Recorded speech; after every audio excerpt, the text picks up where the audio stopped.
আজকে আমি the detective is already dead এই এনিমেটার এপিসোড 1 এর পার্ট 2 এক্সপ্লেন করব। এপিসোডের শুরুতে কিমিয়াকো গোসল করছিল এবং শিয়াসা তার সাথে কথা বলার জন্য বাহিরে বসেছিল। কিমিয়াকো শিয়াসাকে বলতেছে, আমি গত সপ্তাহ থেকে বলতেছি আমি তোমার অ্যাসিস্ট্যান্ট হব না, আর এভাবে তুমি অন্যের ঘরে ঢোকা বন্ধ করো। এরপর শিয়াসা বলে, তুমি অনেক বেশি জেদি, আর তাছাড়া তোমার ঘরে ঢোকা এতটাও সহজ না। কিমিয়াকো শিয়াসাকে বলে, তুমি আমার ঘরে কিভাবে ঢুকো? তা বলে, আমি আমার এই মাস্টার কিটা দিয়ে সবার ঘরে ঢুকতে পারি, এটা এমন কোনো জিনিস নেই যেটার তালা খুলতে পারে না। এখন বলো তুমি আমার অ্যাসিস্ট্যান্ট কেন হবে না? কিমিয়াকো শিয়াসাকে বলে, আমি কোনো না কোনো বিপদেই পড়ি, তাই আমার একটা শান্তিপূর্ণ জীবন দরকার। এরপর শিয়াসা বলে, তুমি এমন জীবন আমার সাথে কাটাতে পারবে না? এই প্রশ্নের উত্তর কিমিয়াকো দেয় না। কিমিয়াকো শিয়াসাকে বলে, তুমি কেন আমাকে এসব কাজ করতে বলছো? শিয়াসা এর কোনো জবাব দেয় না। শিয়াসা বলে, তুমি কি আসলে আমার অ্যাসিস্ট্যান্ট হবে না? কিমিয়াকো শিয়াসাকে বলে, এতে আমার কি লাভ হবে সেটা আমাকে বলো। এ কথা বলে কিমিয়াকো বাথটাব থেকে উঠে যায়। তখন এই শিয়াসা দরজা খুলে বলে, আমি তোমার এই প্রবলেমগুলো সলভ করতে পারি। সব করার আগে তুমি কি একটা নর্মাল মানুষের মতো আচরণ করতে পারো না? এরপরে সিনে দেখা যায় কিমিয়াকো আর শিয়াসা মিলে পিজা খাচ্ছে। কিমিয়াকো শিয়াসাকে বলতে থাকে, কথাটা এটা হচ্ছে যে আমাদের স্কুলে হানাকো অফ দ্য টয়লেট নামের কিছু সমস্যা হচ্ছে। এরপর শিয়াসা হানাকো অফ দ্য টয়লেটের কাহিনী বলতে থাকে। যদি কেউ পুরাতন বিল্ডিং এর 3 নম্বর ফ্লোরে গিয়ে মেয়েদের 3 নম্বর ওয়াশরুমে 3 বার নক করে, তাহলে কেউ এসে তাদেরকে সেখান থেকে নিয়ে যায়। শিয়াসা কিমিয়াকো বলে, এ ধরনের ঘটনা তাই না? কিমিয়াকো বলে, হ্যাঁ কিছুটা এ ধরনেরই। তাছাড়া ক্লাসের যে সকল মেয়ে হানাকোর সাথে মিলে তারা নিজেরাও হানাকো হয়ে যায়। আমার স্কুলে অনেক স্টুডেন্ট আসা বন্ধ করে দিয়েছে, বিশেষ করে স্পোর্টস ক্লাবে। দিন দিন স্কুলে অ্যাবসেন্ট ছাত্রছাত্রীদের সংখ্যা বেড়েই যাচ্ছে। শিয়াসা কিমিয়াকোকে বলে, তুমি অনেক ভালো, কারণ এই অ্যাবসেন্ট স্টুডেন্টের মধ্যে তোমার কোনো ফ্রেন্ড নেই, তারপরও তুমি তাদেরকে নিয়ে চিন্তা করছো এবং তাদের সাহায্য করতে যাচ্ছ। তুমি একটা পিসফুল লাইফ চাও, তার সাথে সাথে তুমি মানুষদেরও সাহায্য করতে চাও। কিমিয়াকো শিয়াসাকে বলে, আমি যখন ছোট ছিলাম তখন থেকে আমার মা বাবা আমাকে ছেড়ে কই যেন চলে গিয়েছিল। তখন থেকে এ পর্যন্ত আমি একা একাই বড় হয়েছি, তাহলে তো আমি অবশ্যই একটা পিসফুল লাইফ প্রিফার করি। শিয়াসা বলে, হ্যাঁ আমি বুঝতে পারছি, এটা একটা লোনলি লাইফ যেখানে ফ্যামিলি আর ফ্রেন্ডস নাই। কিমিয়াকো বলে, আমি আবার কখন বললাম যে আমার বন্ধু বান্ধব নাই? শিয়াসা তাকে একটা বই দেখিয়ে বলে, আমরা এই উইকে এই ফেস্টিভ্যালে যাব। কিমিয়াকো বলে, তাহলে আমরা হানাকোর বিষয়ে কি করব? এরপর শিয়াসা একটা হাসি দেয়। এরপর আমাদের কালচারাল ফেস্টিভ্যালের দিন দেখানো হয়। কিমিয়াকো কালচারাল ফেস্টিভ্যালের সামনে দাঁড়িয়ে ছিল এবং মনে মনে ভাবছিল, আমি তো এর কথা ভুলে গিয়েছিলাম। এরপর শিয়াসা আসে আর কিমিয়াকো বলে, আমাকে দেখতে কেমন লাগতেছে? যা শুনে কিমিয়াকো অন্যদিকে তাকিয়েছিল। কিমিয়াকো মনে মনে ভাবে, আমি ওকে কিউট বলতে চাই না।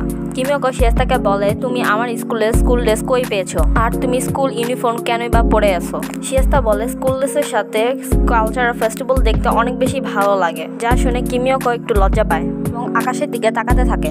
এরপরে কিমিয়াকো আর শিয়াসা হাঁটতে বের হয় এবং তারা সেই বিল্ডিংটার সামনে চলে আসে। শিয়াসা কিমিয়াকো বলে, আমি সবার আগে আমার পেটটা ফুল করতে চাই। তো শিয়াসা একটা বানি আর্ট ফিডার লোকের সামনে যায় এবং তার সাথে কথা বলে। শিয়াসা কিমিয়াকো বলে, অ্যাসিস্ট্যান্ট আমি কিছু খেতে চাই। যা বলে শিয়াসা চলে যেতে থাকে এবং কিমিয়াকো তার পিছে পিছে দৌড়াতে থাকে।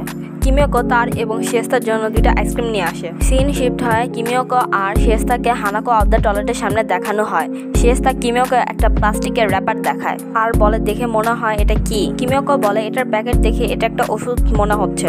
এরপর শিয়াসা কিমিয়াকোর দিকে তাকিয়ে বলে, আমার তোমার জন্য অনেক খারাপ লাগে, তোমার মনে এমন চিন্তা কোথা থেকে আসে? যখনই কিমিয়াকো কিছু বলতে নেমে তখনই শিয়াসা তাকে চুপ করিয়ে দেয়, কারণ সেখানে কারো চলার আওয়াজ আসতেছিল। তখনই সে বাথরুমের দরজাটা খুলে যায় আর সেই পানির কস্টিউম পরা লোকটাকে দেখা যায়। শিয়াসা তাকে বলে, আমি তোমাকে পালাতে দিব না। এটা শুনে লোকটা পালাতে থাকে। শিয়াসা কিমিয়াকো বলে, এই লোকটাই হানাকো অফ দ্য টয়লেট। দৌড়াতে দৌড়াতে তারা এক জায়গায় থেমে যায় যেখানে অনেক বানিয়া আউটফিটের লোকজন ছিল। কিমিয়াকো শিয়াসাকে একটি বাণীকে নোটিস করে বলে, এটাই কি সেই লোকটা না? যা শুনে ওই লোকটা পালাতে থাকে। কিমিয়াকো সেই বাণীটাকে বলে, তুমি যদি বাকি খরগোশগুলোর মতো আস্তে আস্তে যেতে তাহলে আমরা তোমাকে চিনতে পারতাম না। তখনই একটা মেয়ে চিল্লিয়ে বলে, আমরা সেভিং ক্লাব থেকে এসেছি। মেয়েটা আরো বলে, যদি কেউ এই কস্টিউমগুলো পড়তে চান তাহলে আমাদের এখানে আসতে পারেন এবং ছবি তুলতে পারেন। তখনই কিমিয়াকো ভাবে শিয়াসা একটা মেয়েটার আউটফিটে কেমন লাগবে। কিমিয়াকো তখন তার চিন্তা ভাবনা থেকে বাইরে আসে এবং বলে, আমাদের কাছে তো সময় নেই, আমরা এগুলো কিভাবে ট্রাই করব। তখনই শিয়াসা ওই মেয়েটার কাছে যায় এবং বলে, আমরা জন এগুলো ট্রাই করতে চাই। তখন কিমিয়াকো বলে, আমাদের কাছে তো সময় নেই, আমরা ওকে যদি এখন না ধরি ও তাহলে পালায় যাবে। তখন শিয়েস্তা বলে এটা হচ্ছে একটা স্ট্র্যাটেজি, যদি আমাদের এনিমি এভাবে লুকাইতে পারে তাহলে আমরাও এভাবে লুকাইতে পারবো। কিমিয়াকো শিয়েস্তাকে বলে তোমার কি মনে হয় এটা কাজ করবে? তাছাড়া আমার মনে হয় তোমার মেড আউটফিটে কিছুটা সমস্যা হতে পারে। শিয়েস্তা বলে তোমার কেন মনে হলো আমি মেডের আউটফিট পরবো? কিমিয়াকো তার আউটফিট পরে নেয় এবং সে বাইরে থেকে অনেক আওয়াজ শুনতে পায়। সে বাইরে বেরিয়ে দেখে শিয়েস্তা একটা জাপানিজ ওয়েডিং ড্রেস পরেছিল এবং সবাই তাকে অনেক সুন্দর বলছিল। এরপর শিয়েস্তা কিমিয়াকোকে জিজ্ঞেস করে আমাকে কেমন লাগছে। কিমিয়াকো বলে তোমাকে অনেক সুন্দর লাগতেছে। শিয়েস্তা বলে আমি ভাবতে পারিনি যে তুমি সত্য কথাটা বলবা। তখন কিমিয়াকো বলে মিথ্যা বলার তো কোনো প্রয়োজন ছিল না। শিয়েস্তা কিমিয়াকোকে বলে তোমাকে অনেক সুন্দর লাগতেছে। এরপর তারা দুজন ছবি তুলে নেয়। তখনই তাদের সেই বানি আউটফিট পরা লোকটার কথা মনে পড়ে এবং তারা দৌড়াতে থাকে। তখন শিয়েস্তা বলে এই আউটফিটে দৌড়াতে তো একটু সমস্যা হচ্ছে, বাট এটা অনেক মজার। এরপর কিমিয়াকো বলে তুমি অ্যাসিস্ট্যান্ট কাকে বলতেছো? শিয়েস্তা দাঁড়ায় এবং জানলা দিয়ে দেখে সেই বানি আউটফিটের লোকটা বাইরে ছিল। শিয়েস্তা সেই জানলাটাকে খুলে দেয়, যা দেখে কিমিয়াকো বলে তুমি আবার বললো না তুমি এখান থেকে লাফ দিতেছো।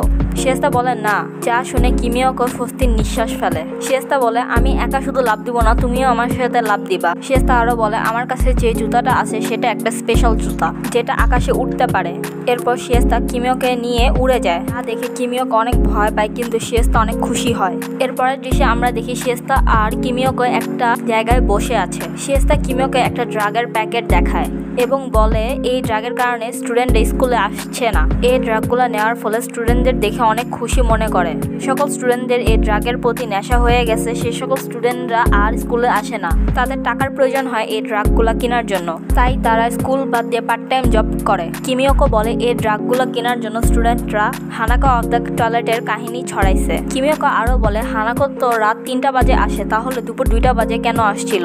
তখন শিয়েস্তা বলে ও ভাবছিল ও বানি কস্টিউম পরে লোকজনের সাথে মিশে যাবে। ওকে খুব তাড়াতাড়ি সবার কাছে এই ড্রাগগুলো পৌঁছাতে হবে ওর এনিমির আগে।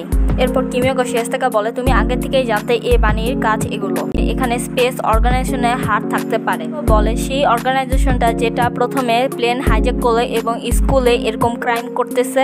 এরপরে শিয়েস্তা কিমিয়াকোকে বলে এখন বলো তুমি কি ভাবতেছো? কিমিয়াকো শিয়েস্তাকে আবার বলে এখন বলো আমার তাহলে এতে কি ফায়দা হবে? কিমিয়াকো মনে মনে ভাবে ও আমাকে কি দিতে পারবে, ও আমাকে যেটারই অফার করুক না কেন আমি সেটাতে মানা করে দিব।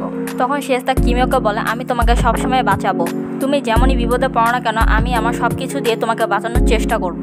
এসব বলে শিয়েস্তা তার হাত কিমিয়াকোর দিকে এগিয়ে দেয়। এরপর কিমিয়াকো কিছুক্ষণ চুপ করে থাকে।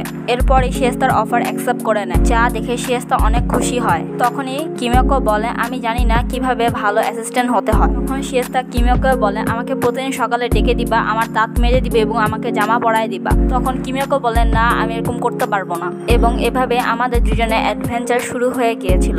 এরপরই আমরা ডেটের সাথে সাথে আলাদা হয়ে যাই। ডিটেকটিভ আগে মারা গিয়েছিল। এভাবে the detective is already dead এর এপিসোড 1 এর পার্ট 2 শেষ হয়ে যায়।